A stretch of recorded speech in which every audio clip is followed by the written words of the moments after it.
everyone. So today's topic is SRS. What is SRS? Software Requirement Specification. So सबसे पहले तो SRS stand for the Software Requirement Specification. SRS means for creating any software, we gathering or collect the requirements. So this is called SRS. SRS का सीधा मतलब होता है कि software requirement specification, कि आप जो सॉफ्टवेयर बना रहे हो, ठीक है, किसी भी क्लाइंट के लिए, तो आप क्या करते हो, क्लाइंट के साथ मिलकर जो जितना भी रिक्वायरमेंट और डाटा है जो उसको उसके सॉफ्टवेयर में चाहिए, वो आप जो डेटा कलेक्ट करते हो, वो जो उसकी रिक्वायरमेंट है कि आपको सॉफ्टवेयर में कैसी कैसी रिक्वायरमेंट है, कैसा वर्क करेगा, कैसा क्या है सॉफ्टवेयर, तो वो जो रिक्वायरमेंट आप गैदर करते हो ना किसी भी सॉफ्टवेयर को क्रिएट करने के लिए, ठीक है। सो वो जो रिक्वायरमेंट है ना वो गैदर की जाती है। तो SRS इज अ डॉक्यूमेंट। तो SRS क्या होता है? एक डॉक्यूमेंट होता है प्रिपेयर्ड बाय बिजनेस एनालिस्ट और सिस्टम एनालिस्ट के द्वारा जो है हमारा ये डॉक्यूमेंट क्रिएट किया जाता है।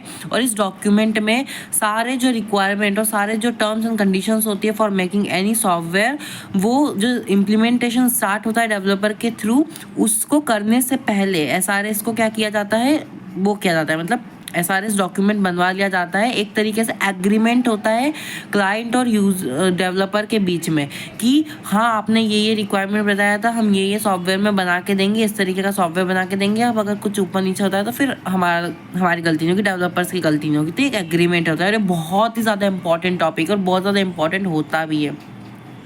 Requirements collect by the business analyst or system analyst and make a document SRS for creating any software, ठीक है। मतलब रिक्वायरमेंट कलेक्ट की जाती है बाय द बिजनेस और सिस्टम एनालिस्ट के थ्रू, क्या किया जाता है, एक डॉक्यूमेंटेशन की जाती है जिसका नाम होता है SRS for creating any software और before creating any software. The SRS document is describe what will be the feature of the software and what will be its behavior, that is how it will perform। SRS document का मतलब होता है उसके अंदर आखिर क्या लिखा होता है। तो अगर किसी के हाथ में SRS डॉक्यूमेंट हो तो सीधी सीधी बात है, हम कह सकते हैं कि आपके हाथ में पूरी इन्फॉर्मेशन है किसकी, सॉफ्टवेयर की। The SRS document is describe, वो डिस्क्राइब करता है कि कौन कौन से फीचर्स आपके सॉफ्टवेयर के होंगे, कैसी परफॉर्मेंस होगी आपके सॉफ्टवेयर की, कैसा बिहेवियर होगा आपके सॉफ्टवेयर का, किस चीज़ पर बेस्ड होगा, ये पूरी इन्फॉर्मेशन आपके SRS डॉक्यूमेंट में मिल जाएगी। SRS document is the detailed description of system software to be developed with the functional and non-functional requirement. Functional and non-functional requirement also इन सब के अंदर आ जाती है।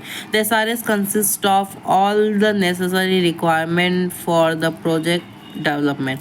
SRS बनता है जितने भी नेसेसरी रिक्वायरमेंट है for the creating any project. तो जितना भी डॉक्यूमेंटेशन का काम होता है, जितना भी एग्रीमेंट होता है, जितना भी काम, जैसे कि हाँ मेरे को ऐसा ऐसा मेरी रिक्वायरमेंट है, मुझे मेरा सॉफ्टवेयर ऐसा वर्क करता हुआ चाहिए, तो वो सारे डॉक्यूमेंटेशन जो होता है ना, लिखा पढ़ी जिसको हिंदी में बोल सकते हैं, तो वो जो एक लीगल डॉक्यूमेंटेशन होती है वो SRS कहलाती है, ठीक है।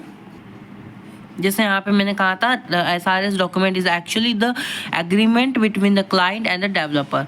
सो पार्ट्स ऑफ SRS डॉक्यूमेंटेशन क्या होता है, functional requirements, non functional requirements और गोल ऑफ इम्प्लीमेंटेशन। गोल कि वो सॉफ्टवेयर डिफरेंट सिस्टम पर रन कर सके कि नहीं, मतलब इस तरीके के गोल्स टाइप का। नेक्स्ट वीडियो में हम देखेंगे characteristics of the software documentation. Okay.